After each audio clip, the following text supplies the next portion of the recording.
അല്ല, അദ്ദേഹം മാത്രമൊന്നുമല്ല. അതേസമയം തന്നെ അദ്ദേഹത്തെക്കാളും വളരെയായിട്ടുള്ള പ്രൊഫസർ കെ.എം. ഭട്ടുണ്ട്. അദ്ദേഹം ലോകത്തിലെ ഏറ്റവും വലിയ കാർഡിയോളജിസ്റ്റാണ്.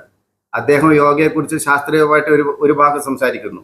കാരണം ഇവിടെ ഇതിനെ തറത പറ്റിക്കാൻ വേണ്ടിയിട്ട് 2-3 കേവലം കൈവിരലിൽ എണ്ണാവുന്നവർ മാത്രമേ ഇതിനെക്കുറിച്ച് പറയുന്നുള്ളൂ. അതിന് യാതൊരു ശാസ്ത്രീയതയുമില്ല. കാരണം അനേകായിരം സ്റ്റഡീസുകളുണ്ട്. സ്റ്റഡീസ് ഒന്നും യോഗയ്ക്കെതിരല്ല. കാരണം ഓരോരോ പ്രാണായാമങ്ങൾ ഓരോരോ അതിൻ്റെ യോഗയോടനുബന്ധപ്പെട്ട വിഷയങ്ങൾ ചെയ്യുമ്പോഴും ആങ്സൈറ്റി കുറയുകയും കോൺസെൻട്രേഷൻ കൂടുന്ന ലക്ഷക്കണക്കിന് സ്റ്റഡീസുകളുണ്ട് സർ. അതുകൊണ്ട് ആ ഡോക്ടർ പറയുന്നതിൽ യാതൊരു അടിസ്ഥാനമില്ല. നമ്മൾ തന്നെ ഈ സെൻറ്റർ ഫോർ യോഗയും കുറവലങ്ങാട് ദേവമാതാ കോളേജുമായിട്ട് ചേർന്നുകൊണ്ട് ഒരു കോഴ്സ് കൊടുക്കുന്നുണ്ട്. യോഗയുടെ ഒരു ചെറിയൊരു ക്യാപ്സൂൾ പ്രോഗ്രാം. അത് പുതുതായിട്ട് വരുന്ന കുട്ടികൾ ഡിഗ്രിക്ക് ജോയിൻ ചെയ്ത കുട്ടികൾക്കാണ് കൊടുക്കുന്നത്. അത് 2-3 വർഷമായിട്ടുള്ള ആരംഭിച്ചിട്ട്. അപ്പോൾ ആ 3 വർഷങ്ങളിൽ അവിടെ ഔട്ട്പുട്ട് കൂടുന്നു എന്നുള്ള ശാസ്ത്രീയ പഠനം ഞങ്ങൾ നടത്തിക്കൊണ്ടിരിക്കുകയാണ്. പഠനത്തിൻ്റെ റിപ്പോർട്ട് ആയിട്ടില്ല. റിപ്പോർട്ട് വന്നു കഴിയുമ്പോൾ ഒരു വലിയൊരു ശാസ്ത്രീയത തന്നെയായിരിക്കും. മെഡിക്കലി പ്രൂവ് ചെയ്തിട്ടുണ്ടല്ലോ സർ. സ്റ്റഡീസുകളുണ്ട് ഒരുപാട്. ഈ ബ്രീത്തിങ് ടെക് ചെയ്ത് കഴിഞ്ഞാൽ എന്താവും? ബ്രീത്തിങ് ചെയ്യുമ്പോൾ നമ്മൾ ഈ അബ്ഡോമിനൽ ബ്രീത്തിങ് ചെയ്യുമ്പോൾ വാഗസ് നെർവസിന്റെ ആക്ടിവേഷൻ ഉണ്ടാവുന്നു, മൈൻഡിന്റെ കാമിനേഷൻ. അദ്ദേഹം ആ രീതിയിലൊന്നും പോയില്ല. അദ്ദേഹത്തിന്റെ അതേ നിലയിലുള്ള ഡോക്ടർ ഡാനിയൽ സലീം എന്ന് പറഞ്ഞ ഒരു വ്യക്തിയുണ്ട്. ഇദ്ദേഹം പറഞ്ഞെന്താണെന്ന് അറിയാം, ശ്വാസം നിർത്തിപ്പിടിച്ചു കഴിഞ്ഞാൽ കാർബൺ ഡയോക്സൈഡ് കൂടുന്നതാണ്. അല്ല, ശ്വാസം നിർത്തിപ്പിടിക്കാനുള്ള കഴിവുണ്ടെങ്കിൽ നമുക്ക് ശക്തി കൂടുകയാണ്. കാരണം നമ്മൾ ഏതെങ്കിലും ഒരു സാധനം പൊക്കുമ്പോഴും ശ്വാസം വിട്ടുകൊണ്ടാണ് സാറേ പൊക്കും. അല്ല, പക്ഷെ അത് ഒരു ഭാഗത്ത് മാത്രം പിടിച്ചു തന്നു. അതേസമയം ഡോക്ടർ ഡാനിയൽ സലീം പറഞ്ഞെന്താണെന്നറിയോ, നിങ്ങൾ ബ്രത്ത് ഹോൾഡിങ് നിർത്താൻ പറ്റുമെന്നുണ്ടെങ്കിൽ ലങ്സിന്റെ കപ്പാസിറ്റിയാണ് സൂചിപ്പിക്കുന്നത്. ഒരു കോവിഡ് നിങ്ങൾ ഏൽക്കില്ലെന്നാണ് അദ്ദേഹം പറഞ്ഞത്. അത് പ്രശസ്തനായിട്ടുള്ള ഡോക്ടറാണ്, MD അലോപ്പതിയുടെ.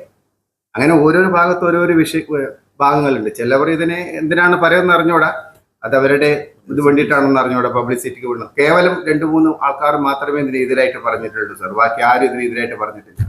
അതുകൊണ്ട് നമ്മൾ അതിന് ഊന്നൽ കൊടുത്തിട്ടില്ല അധികം. അവർ പറഞ്ഞത് തെറ്റോ ശരിയോ എന്നുള്ള വ്യാഖ്യാനത്തിലേക്കും നമ്മളില്ല. ശാസ്ത്രീയപരമായിട്ട് ശരിയല്ല. പക്ഷെ അത് അവർ മെഡിക്കൽ ഡിഗ്രിയുടെ അഡ്വാൻറ്റേജ് ആണ് എടുത്തത്.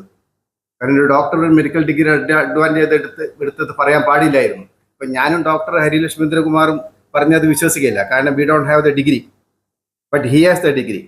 So he has taken the advantage of that degree. That's all. അതിൽ നമുക്ക് പറയാനുണ്ട് സർ.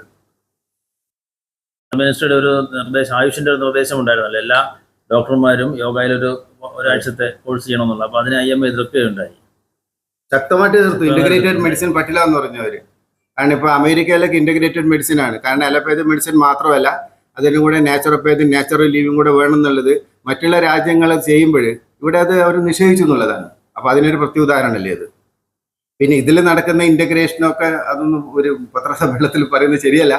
കാരണം ഇതിലൊരു ഇന്റഗ്രേഷനേ ഇല്ല. കാരണം അതിൽ ഓരോരോ ഡിപ്പാർട്ട്മെന്റ് വേറെ വേറെയാണ്.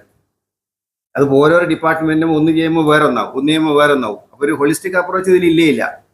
യോഗയും മറ്റുള്ള ശാസ്ത്രങ്ങളൊക്കെ ഹോളിസ്റ്റിക് അപ്രോച്ച് ഉണ്ട്. കാരണം ഇപ്പോൾ കയ്യാന്നുണ്ടെങ്കിൽ parts are never separate from the whole എന്നാണ്. ശരീരത്തിൽ നിന്ന് അന്യമല്ല ബാക്കിയുള്ള കാര്യങ്ങളൊക്കെ. അപ്പോൾ മൊത്തത്തിൽ നടത്തുന്ന ഒരു ചികിത്സാ പദ്ധതിയാണ്.